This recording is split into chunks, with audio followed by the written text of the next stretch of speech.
We're gonna start a new project today. I got this wood here that has been recently sawed on a sawmill, thanks to my brother who owned a sawmill. I provided the tree. It was a big pine tree that was dying. So I gave him 2 logs out of that tree, and that's the lumber that came out of those 2 logs. Pretty good deal. So what we're gonna do is we're gonna make a workbench. I told him I wanted some slabs for my workbench top. So he worked me out these fine 3-inch thick slabs that will wind up being the top of the workbench. So we're going to be able to, I cut the logs 11 foot for waste on the end. So we're going to be able to have probably a 10-foot workbench. And we also have some extra wood that I have another project for. So this is rough cut lumber. So he has cut me out some 4x4s, which we'll use for the legs.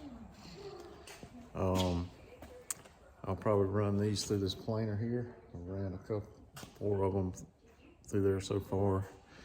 And I maybe wind up putting 6 in here for extra support. But these are the legs, and we'll be putting some casters on them. I think they're rated for all 4 of them, a total of 1,800 pounds. So these bad boys should hold up, and we'll be mounting a vise on one end of it. So that's the project for today. So let's get going.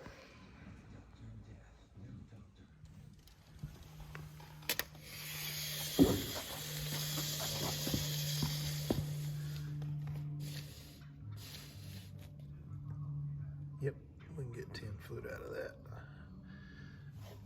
I want to start out to see the maximum width here, and I will make my base about 6 inches shorter, so the top will actually overhang the base. I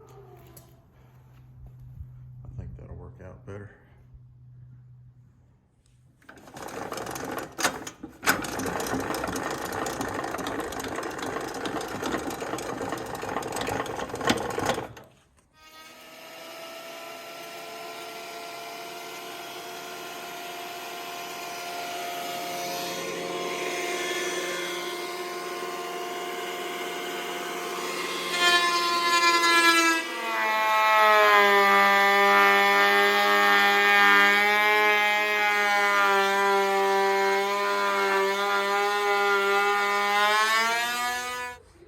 So here, I want to go 9 foot,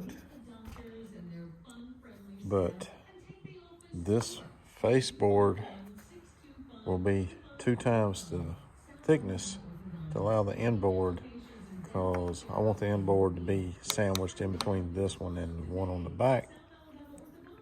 So these are 1.5 inches, so we add 3 inches to that.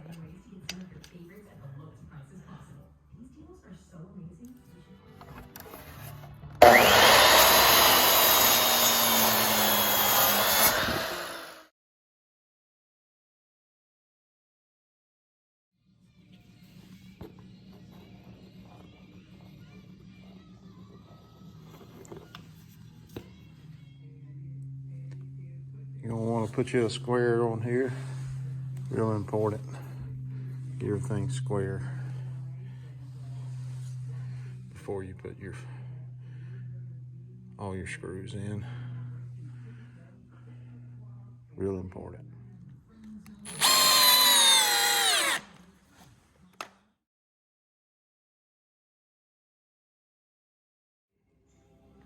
All right, we're well on our way here.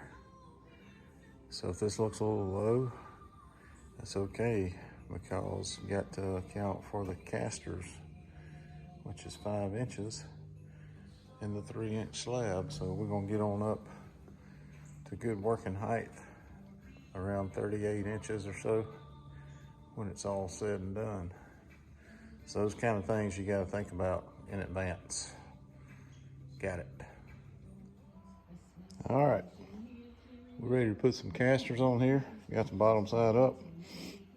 Do yourself and everybody a favor, go ahead and drill you a pilot hole before you put these lag bolts in here so you don't bust the wood. Makes it easier process. Save you some headaches.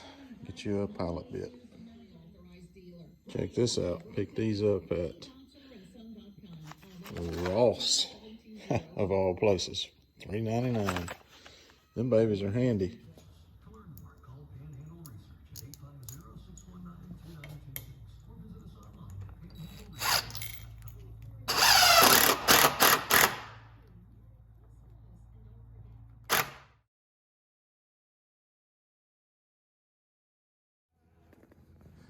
Okay, so we got 9 foot here, and so I opted to put the 2x6 at the bottom and the 2x4 at the top. And I'll be adding these pieces in between, which will transfer the strength to the 2x4 and add the 2x4. So this should give me plenty of strength for the slab on top, and a little bit more open space to reach under, to store some totes and things like that. So cut these pieces here, use the old Craig jig, and we will run these 2.5-inch screws in there so they'll be hidden from the back. We'll put some glue on it. Come out here, I wanted to put 2 of these braces in there. So we just took the total length from end to end, divided that by 3, put a mark, and that will be the center mark of each brace. So we put our mark on here, wound up being 37 inches. We put a center mark on our brace. We'll line those 2 up, and that'll get us evenly spaced. So let's do it. So on something like this, I like to just take that Craig's jig clamp, and it has these big plates on it. So you can just use that to flush up your boards. So when you go to put your screws in there, it'll be flush. All right, man, that makes a fine facing there. Now we all braced up. I'm gonna put a couple pieces across this way. That'll give us something good to secure the slab, to hold it together, because it's 2 pieces, hopefully. So we're gonna put those on there, and we'll be ready for a slab after that. Let's go.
we got our slab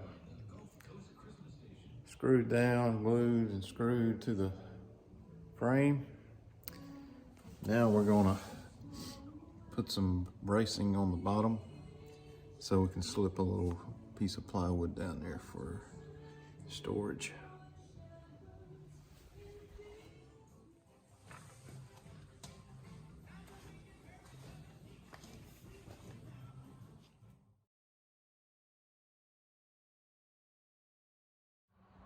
All right, there we have it.